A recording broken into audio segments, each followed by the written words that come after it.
Hi guys, magandang hapon. Ito ang inyong kananay sa kusina. Sa kusina talaga. Ang inyong kananay. Kadarating ko lang galing trabaho, so medyo gutom na ako. Bago nga pala ako umuwi, sinat ko na yung anak ko na magsaing. Yung bigas ko ba? So, kaya mas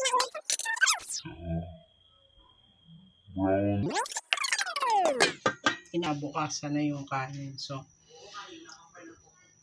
So may ano naman dito, may ulam na, ayan, pork chop. So, aanuhin ko na lang to, piprituhin. So may pang-ulam na.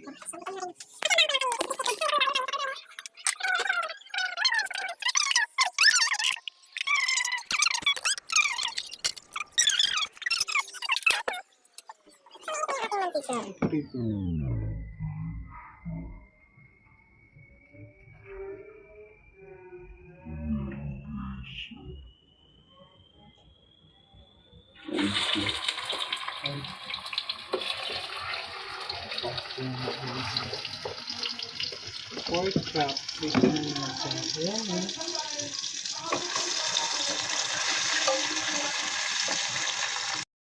So, ayan guys, umakit muna nga pala ako sa taas.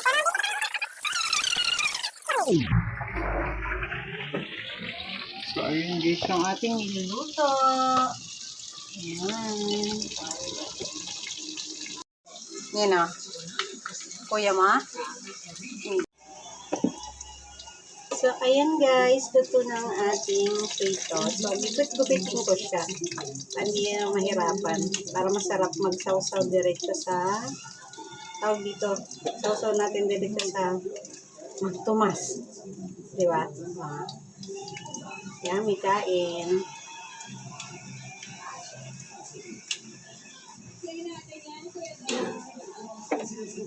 Gupitin natin. Yummy.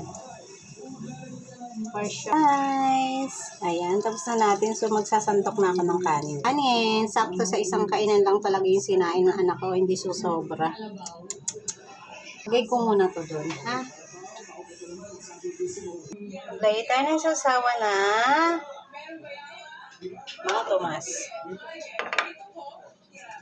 So, tara guys, kain na tayo. Masarap yung kare-kare. Hindi masarap?